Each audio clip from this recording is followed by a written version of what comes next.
নমস্কার, গুরু কৃপাই কেবলাম। আজকে আমি আলোচনা করব বৃশ্চিক রাশি বা লগ্নের জাতক জাতিকাদের 15ই জানুয়ারি থেকে 15ই ফেব্রুয়ারি পর্যন্ত কেমন যাবে। 15ই জানুয়ারি থেকে 15ই ফেব্রুয়ারি পর্যন্ত কেমন যাবে। আমার ভিডিওটি করতে একটু সময় লেগে গেল। খুব সর্দি কাশি জ্বর হয়েছিল, এই জন্য শরীরটা ভালো ছিল না। 15ই জানুয়ারি থেকে 15ই ফেব্রুয়ারি পর্যন্ত বৃশ্চিক রাশি বা লগ্নের জাতক জাতিকাদের কেমন যাবে। 9টি গ্রহের অবস্থান, এই 9টি গ্রহের অবস্থান নিয়েই আলোচনা করব। 15ই জানুয়ারি থেকে 15ই ফেব্রুয়ারি 4টি গ্রহ স্থির অবস্থায় থাকছে। 4টি গ্রহ একদম স্থির অবস্থায় থাকছে। রাহু, কেতু, শনি এবং বৃহস্পতি। রাহু, কেতু, শনি এবং বৃহস্পতি 4টি গ্রহ একদম স্থির অবস্থায় থাকছে। 17ই জানুয়ারি মধ্যে 4টি গ্রহ রবি, বুধ, শুক্র, মঙ্গল মকর রাশিতে গোচর করবে।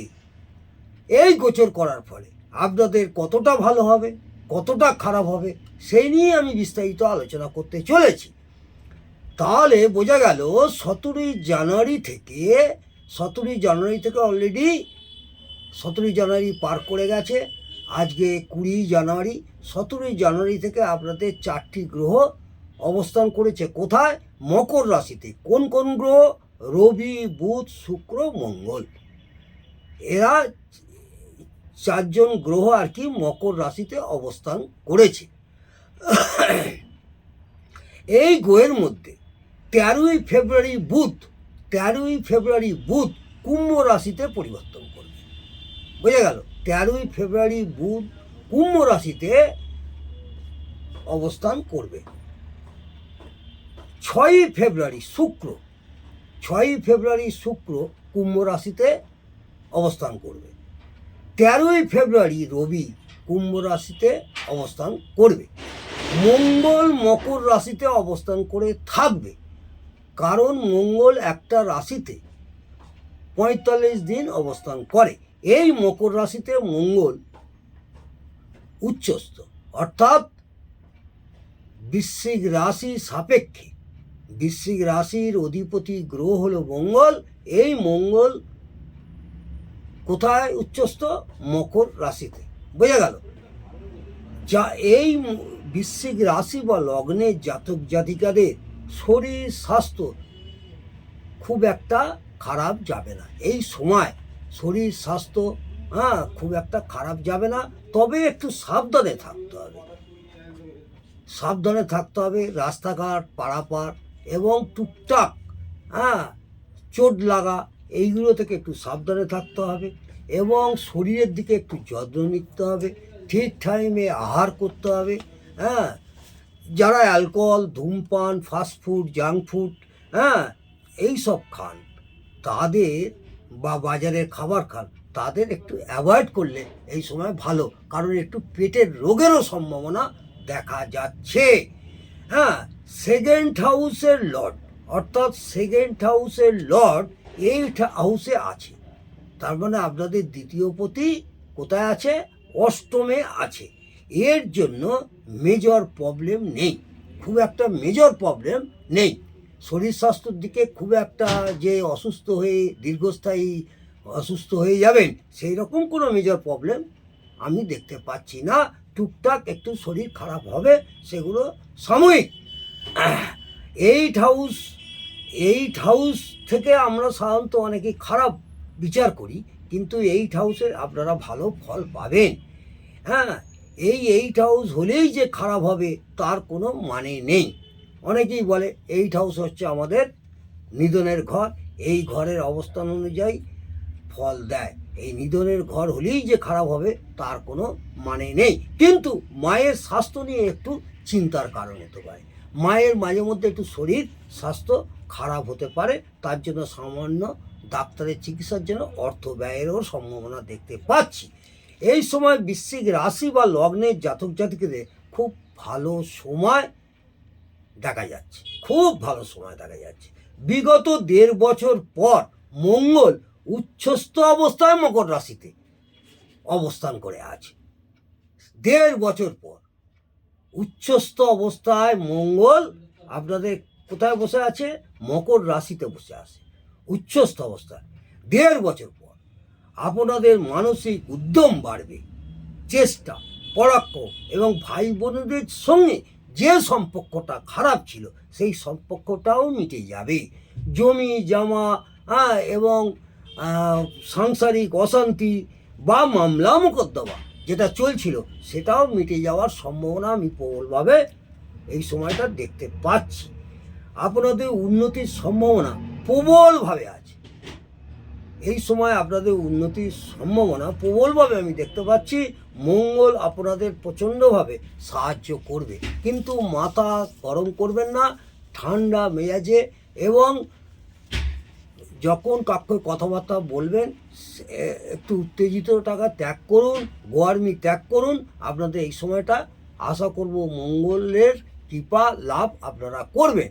মানসিক শান্তি একটু সমস্যা থাকবে, একটু সমস্যা থাকবে, বিঘ্ন ঘটবে, কিন্তু সেই নিয়ে ভয় পাওয়ার কিছু নেই।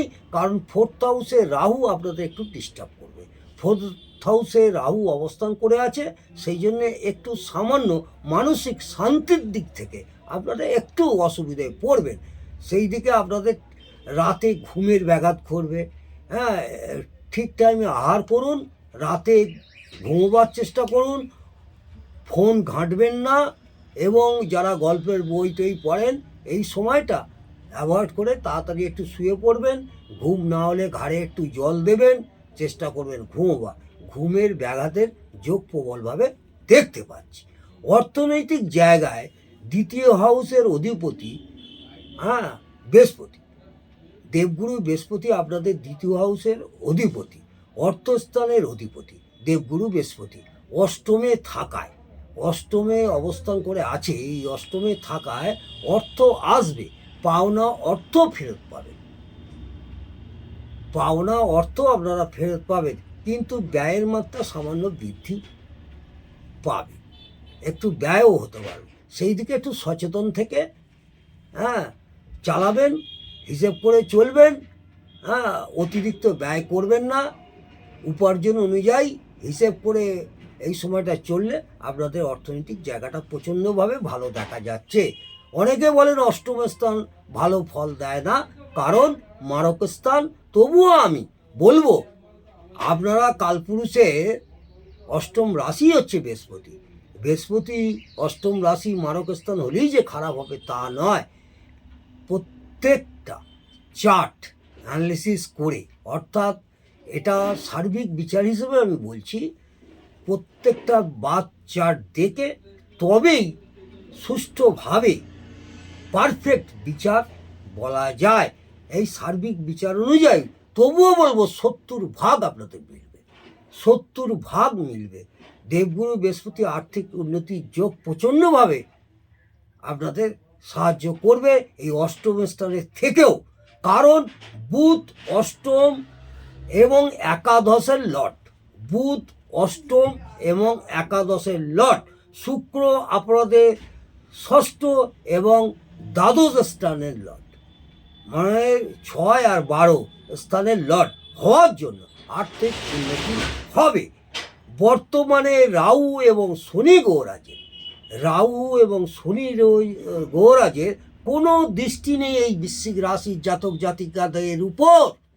এইটা সব থেকে একটা প্লাস পয়েন্ট। জীবনটা খুব সুন্দর এবং সুন্দরতম হওয়ার যোগ আমি প্রবলভাবে দেখতে পাচ্ছি। দশমপতির দৃষ্টি নবমে, দশমপতির দৃষ্টি নবমে, একাদশপতির দৃষ্টি নবমে, সপ্তম এবং দ্বাদশপতির দৃষ্টি নবমে থাকায় অর্থনৈতিক উন্নতির যোগ প্রবল এই 15ই ফেব্রুয়ারি পর্যন্ত। যদিও আমার এই ভিডিওটি করতে একটু দেরি হয়ে গেল, এর জন্য ক্ষমা প্রার্থী। আশা করব আপনারা মিলিয়ে দেখবেন। বৃশ্চিক রাশি বা লগ্নের জাতক জাতিকাদের উদ্দেশ্যে বললাম 15ই জানুয়ারি থেকে 15ই ফেব্রুয়ারির মধ্যে এই ঘটনা যদি ঘটে তাহলে অবশ্যই কমেন্টে আমাকে জানাবেন। আগামী দিনে বাকি